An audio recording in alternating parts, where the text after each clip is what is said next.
This episode is brought to you by Indeed. Stop waiting around for the perfect candidate. Instead, use Indeed sponsored jobs to find the right people with the right skills fast. It's a simple way to make sure your listing is the first candidates see. According to Indeed data, sponsored jobs have 4 times more applicants than non-sponsored jobs. So go build your dream team today with Indeed. Get a $75 sponsored job credit at Indeed.com/podcast. Terms and conditions apply. Tito's Handmade Vodka is America's favorite vodka for a reason. From the first legal distillery in Texas, Tito's is 6 times distilled till it's just right. And naturally gluten-free, making it a high-quality spirit that mixes with just about anything. From the smoothest martinis to the best Bloody Marys. Tito's is known for giving back, teaming up with nonprofits to serve its communities and do good for dogs. Make your next cocktail with Tito's. Distilled and bottled by 5th Generation Inc., Austin, Texas. 40% alcohol by volume. Savor responsibly.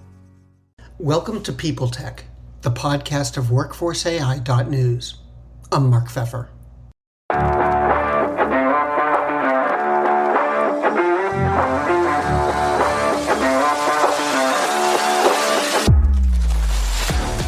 I'm talking today with Guru Sethupathy, the founder and CEO of Fairnow. They help companies with AI governance, which is shorthand for the policies, practices, and processes that guide the development and deployment of the technology. It's one of those areas that everyone talks about, though they don't necessarily have their arms around it. We're going to talk about what it is, why employers should care about it, and how you can approach it, all on this edition of PeopleTech. Hi Guru, welcome. AI governance, it sounds like one of those things that everybody kind of knows they should think about, but then doesn't. Yeah. So let me ask a general question first. How do you think executives should look at governance with AI, especially HR leaders? I think this is a very important topic. And what I'm hearing and seeing in the HR space is there's a lot of AI in vendor tools. Almost any vendor technology these days has AI in it. And I don't think HR organizations have internalized the risk and compliance around this. Every week, every month, a new law is popping up around this stuff. I don't think HR organizations are even aware of that. And that's on top of existing laws that already are on the books around anti-discrimination and so on and so forth. And I'm just very surprised that HR organizations are not kind of leaning into this more at this point, especially in light of kind of existing lawsuits that are out there.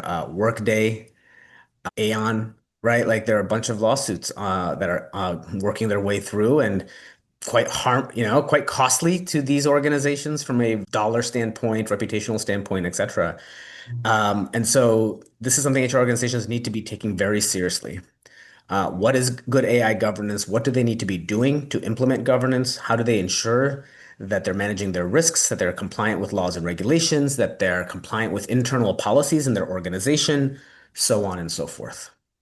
Is it fair to say that this is kind of a new layer of compliance, or is this really introducing a whole new set of concerns? Yeah, this is a whole new set of concerns and a whole new layer of compliance, all of the above, right? So there's existing concerns that I think HR organizations have had around making sure their practices are not discriminatory, for instance, and that should continue.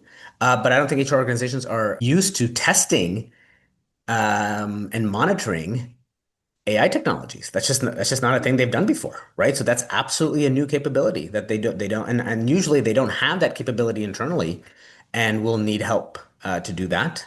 So there's a whole testing and monitoring component of governance. There's also a compliance component of governance, right? So what are your internal policies? A lot of companies are starting to establish enterprise-wide policies around the use of AI. Where can it be used? Where can it not be used? What are the red lines? What are the transparency policies? What about data privacy? What about the testing policies? All these things. And so how is HR laddering up to those internal policies? And then how are they ensuring compliance with all the new laws and regulations? Just like there's all these labor laws, right? HR is used to managing that, right? They're used to managing labor laws when they hire people, but they're not yet taking seriously all the AI laws. that are coming out. And so there's quite a few. In the US, there's a lot of state level laws. Now, part of it could be many of them are going to effect in 2026. And so maybe they're just still waiting to see, what happens there. But there's already a few laws in place. So yeah, I would say testing and monitoring is an important part of governance. Compliance, risk and compliance is an important part of governance. And then just the other parts are just documentation, audit trail. Do you know what you have? Right? Almost any HR leader I've talked to, they don't even know all the AI that they have in their organization. That's not good governance, let's say. And so those are the three elements I would say around good governance: knowing what you have, knowing where your risks are, and documenting things, ensuring compliance with internal and external requirements, and doing testing and monitoring. So, Well, and it seems like in the HR world, especially AI is kind of a moving target. mhm, If you're trying to figure out your governance, mhm, your compliance approach, it seems like things change pretty quickly. mhm, The regulations are coming faster and faster. mhm. Um, AI seems to be one of those things where everybody talks about the promise, but when it turns into reality, not a lot of departments want to get into the real nuts and bolts and really get their hands dirty. So, as you just said, there's AI creeping in to places people may not even realize in the corporation. So how do you approach setting yourself up or getting yourself current right now so you can be current going forward? Yeah, so one is these are the types of things we help organizations with, right? In terms of what you mentioned around the laws and regulations, we track every single law and regulation and break those laws down into specific controls that companies need to satisfy to ensure compliance. So we're doing all that work for our customers. So that's happening. So that's kind of part one answer to your question. Part two, in terms of tracking all the AI, absolutely, right? You got to know when you buy a tool from a vendor, it's as simple as asking them, hey, where's their AI in your tool? Mhm. What does it do? How does it work? What are the risks? Will you be using my data and how will you be, right? There's a whole set of questions. So again, nothing here is like rocket science.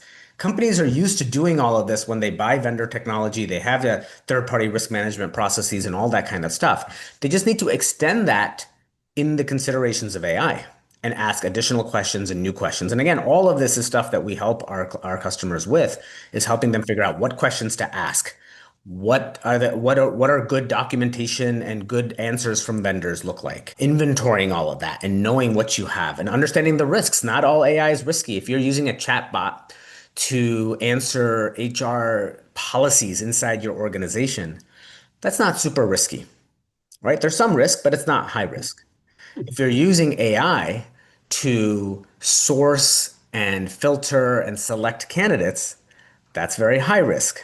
So again, these are all the things that you should be doing from a governance standpoint. Asking the vendors questions, inventorying your applications, understanding and assessing the risks. Is it low risk or is it high risk? Because if it's low risk, you don't have to do much. Not everything's going to be high risk. But if it's high risk, you need to do certain things. And then understanding, okay, is this particular application in scope for a law or not? Optimize your business with a Workforce AI Edge powered by Vizier. Make smarter decisions and achieve better outcomes with real-time AI insights delivered to every people leader. Explore more at visier.com.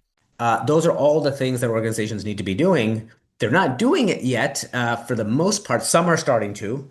But again, these are all the things that our tool and our company helps these organizations with. The pace of change in the world of business is fast, and that drives incredible complexity for the world of human resources. Welcome to the HR Data Labs podcast, a series of conversations with experts inside and outside the world of HR on how to innovate, measure, and evolve our practices. Our goal is to help provide you with practical examples of how HR has to change to meet the complexity of the business environment. Every week, we'll talk to new and different voices on all aspects of HR. And at times, we'll get irreverent. Silly even. And sometimes geek out on the data and technology that underlie the processes that drive the world of HR. But the conversations are always insightful and fun. So please, enjoy the HR Data Labs podcast. Hi, I'm Stephen Rothberg. And I'm Jeanette Leeds. And together, we're the co-hosts of the High Volume Hiring Podcast. Are you involved in hiring dozens or even hundreds of employees a year? If so, you know that the typical sourcing tools, tactics, and strategies, they just don't scale. Yeah, our bi-weekly podcast features news, tips, case studies, and interviews with the world's leading experts about the good, the bad, and the ugly when it comes to high volume hiring. Make sure to subscribe today. It almost sounds like people need to be thinking about compliance and governance while they're picking the vendor. In other words, It's part of the process. is this vendor Absolutely going to help us or hurt us? 100%. 100%. The vendor selection process has to be part of good governance, right? Because once you've bought them on, you might have a multi-year contract, and then at that point, it's much harder to get the right answers from them, right? The ongoing monitoring is part of good governance too. Or if the AI gets updated, right? Do you get notified as a customer? That's a question I would ask. What if like they can sell you one thing one day, but the AI is dynamic, right? And so they can update it, they can change the model, they can change how they use their data, the terms of service, all of these things can change. Will you get notified if something goes wrong? Who's accountable, right? So again, there's a whole set of questions that we advise our clients and customers to ask their vendors. Absolutely. Are there particular traps that you find companies fall into when they're approaching this? I just don't think they're asking the questions yet. I think that's the biggest trap. They're just not, I think, really putting a process in place around this. It's very ad hoc if it happens. Now, again, we're starting to see changes, right? We've really seen customers in the last few months come to us and start getting help from us to do this stuff. But I think the biggest trap is not prioritizing this at this moment, even though I'm telling you, they have AI. And so it's just a matter of time before you start seeing some big lawsuits here. And we've seen it already, right? Like the number of lawsuits around this stuff has just gone up. And so I think it's just a matter of time before they start really prioritizing this. That's the number one thing, prioritizing this, to put thinking and policy and governance around it. Processes, and what is governance? It's processes and procedures. And that includes everything from selecting your vendor to ongoing monitoring to then managing and ensuring that you're compliant, right? So all those processes need to place. And who's accountable, right? Who are the people involved? Who's responsible for this? Who's responsible for making sure you're compliant with all these things? There's multiple stakeholders involved, right? Everyone from legal and risk and compliance to your HR head of TA, perhaps, to engineering and HR tech, and all the different roles and responsibilities involved. Where do you think this is all going? I mean, with more regulation, with more regulation on AI, people talking about more issues like privacy, is this going to become unwieldy and just too much, or do you think it will kind of get to a point where it's basically another area of compliance? I think it'll get to another area. It'll become another area of compliance, but it's going to be a pretty big area of compliance. I mean, we're talking about a technology that I think is going to be transformational. So you can't say on one hand, this is a technology that's going to change the world. And then on the other hand, say like, oh, it's not going to be a big deal from a risk and compliance standpoint, right? Like they're going to go hand in hand. I mean, the analogy I always give is the automobile, which I think has some really interesting analogies to it. It's a technology that changed the world. Wouldn't you agree, Mark? The automobile? Yep. Absolutely. And you know what goes hand in hand with that is risk and compliance. We have a whole set of industries and jobs and policies and regulations and technology that help govern that technology, right? Everything from in your car today, there's hundreds of little sensors that tell you kind of how fast you're going, if there's anyone next to you, to all sorts of dashboards and guidance. And you have speed limits and traffic cops and driver's license and driver's tests and the DMV and insurance. I mean, there's a whole apparatus around the governance of automobiles. So any technology that is so powerful is going to require an apparatus of governance. And so that is absolutely something I expect will happen over the next few years. Yeah. Guru, thank you so much for taking the time. It's been really great to talk with you, and I hope we will do it again. Thank you very much, Mark. Appreciate it.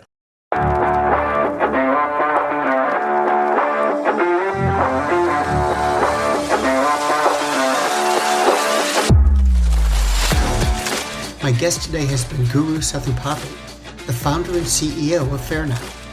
And this has been PeopleTech, the podcast of WorkforceAI.news. We're a part of the Work Defined Podcast Network. Find them at www.wrkdefined.com. And to keep up with AI technology and HR, subscribe to Workforce AI today. We're the most trusted source of news in the HR tech industry. Find us at www.workforceai.news. I'm Mark Pfeffer.